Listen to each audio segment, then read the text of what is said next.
श्री स्वामी समर्थ. तुम्हा सर्वांचे आपल्या यूट्यूब चॅनलवरती मी अगदी मनापासून स्वागत करते. तुमच्या मनातील सर्व चांगल्या इच्छा स्वामी महाराज पूर्ण करोत हीच स्वामींच्या चरणी प्रार्थना करते आणि आजच्या व्हिडिओला सुरुवात करते. आजच्या व्हिडिओमध्ये आपण पाहणार आहोत ते म्हणजे संकष्टी चतुर्थीचा जो दिवस आहे, गणपती बाप्पांना समर्पित असा हा दिवस आहे. तर या दिवशी आपल्याला गणपती बाप्पांजवळील एक वस्तू जी आहे तर ती उचलून आपल्या तिजोरीमध्ये ठेवायची आहे, ज्यामुळे पैशासंबंधीच्या ज्या समस्या आहेत तर त्या नष्ट होतील. आपले 7 पिढ्यांचे जे काही दारिद्र्य आहे, गरिबी आहे, दुर्भाग्य आहे तर ते नष्ट होईल. आपण जर गणेश मंदिरामध्ये या दिवशी गेलो तर गणेश मंदिरामधून सुद्धा गणपतीच्या चरणाजवळून आपल्याला एक वस्तू जी आहे तर ती घरी आणायची आहे. तर अशी कोणती वस्तू आहे जी आपल्याला गणपतीजवळील वस्तू उचलून आपल्या तिजोरीमध्ये ठेवायची आहे, याचीच माहिती आपण आजच्या या व्हिडिओमध्ये पाहणार आहोत. पण त्यापूर्वी तुम्ही जर चॅनलवरती नवीन असाल आणि पहिल्यांदाच माझे व्हिडिओ पाहत असाल तर चॅनलला सबस्क्राईब करा. व्हिडिओ माहितीपूर्ण वाटला, व्हिडिओ आवडला तर व्हिडिओला लाईक करा. संकटाचा पराभव करणारी चतुर्थी म्हणजे संकष्टी चतुर्थी. संकष्टी या शब्दामध्येच त्याचा अर्थ आहे की कठीण प्रसंगातून सुटका होणे. चतुर्थीचे जे कोणी व्यक्ती व्रत करतात, उपवास करतात तर त्यांच्या आयुष्यातील सर्व संकटे, अडचणी, दुःखे, विघ्ने गणपती बाप्पांच्या कृपेने नष्ट होत असतात. गणपती बाप्पा आपल्या जीवनामध्ये येणाऱ्या सर्व अडचणींना दूर करतात आणि व्यक्तीच्या मनोकामना पूर्ण करत असतात. गणपती बाप्पांचा अतिशय प्रिय दिवस म्हणजे संकष्टी चतुर्थीचा दिवस. तर या दिवशी आपल्याला काही उपाय करायचे असतात, ज्यामुळे बाप्पांचे आशीर्वाद आपल्याला प्राप्त होत असतात. आणि त्यापैकीच एक म्हणजे गणपती जवळील काही वस्तू आहेत ज्या आपण घरामध्ये ठेवू शकतो.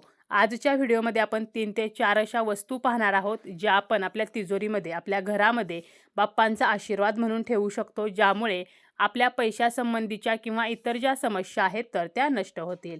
सर्वात पहिली वस्तू कोणती आहे तर बघा, आपण गणपती बाप्पांना तांदूळ अर्पण करत असतो.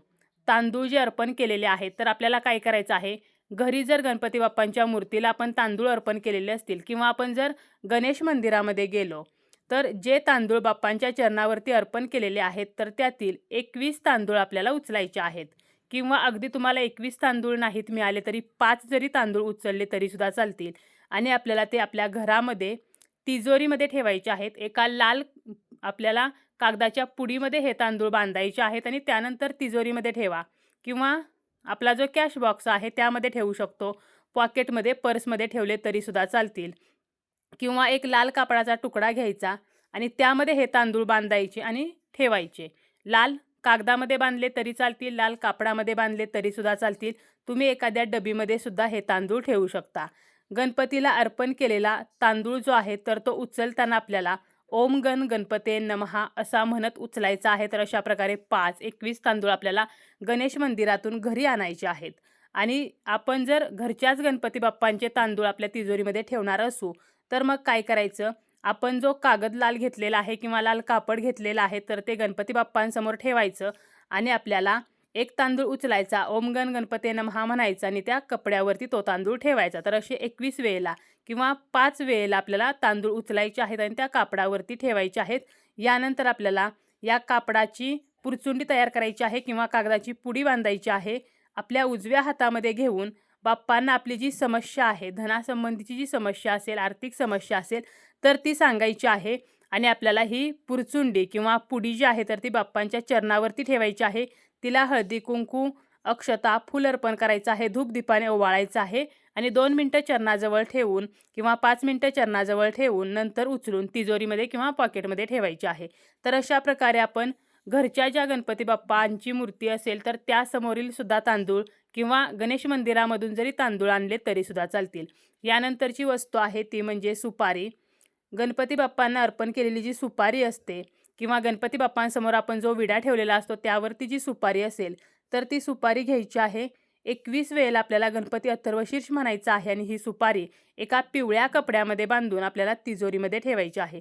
त्याचप्रमाणे बाप्पांना अतिशय प्रिय असलेल्या ज्या दुर्वा आहेत तर एक दुर्वाची जुडी एका लाल कपड्यामध्ये गुंडाळून सुद्धा आपण आपल्या तिजोरीमध्ये, आपल्या घरामध्ये आपला जो कॅश बॉक्स आहे तर त्यामध्ये ठेवू शकतो. बाप्पांना अर्पण केलेल्या दुर्वा ज्या आहेत तर त्या अतिशय पवित्र असतात. त्यामुळे या दुर्वासुद्धा आपण तिजोरीमध्ये जर ठेवल्या तर बाप्पांचा आशीर्वाद जो आहे तर तो आपल्याला प्राप्त होत असतो. त्याचप्रमाणे आपल्या घरामध्ये सुखसमृद्धी येते, धनधान्यामध्ये वाढ जी आहे तर ती होत असते. तसेच एक दुर्वा जरी आपण आपल्या घरातील जी कमवती व्यक्ती आहे तर त्या व्यक्तीच्या पॉकेटमध्ये किंवा पर्समध्ये ठेवली तरी सुद्धा आर्थिक समस्या ज्या आहेत तर त्या नष्ट होत असतात.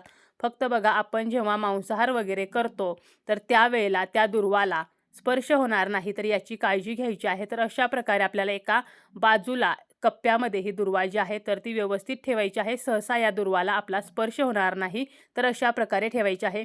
त्याचप्रमाणे आपल्या मुलांच्या टेबलमध्ये, कंपासमध्ये, पुस्तकांमध्ये सुद्धा आपण 1 किंवा 2 दुर्वा ज्या आहेत तर त्या ठेवू शकतो, ज्यामुळे मुलांची अभ्यासामध्ये प्रगती होईल. आपण या वस्तू आपल्या घरामध्ये ठेवल्यामुळे पैशाच्या अडचणी ज्या आहेत तर त्या कमी होतात.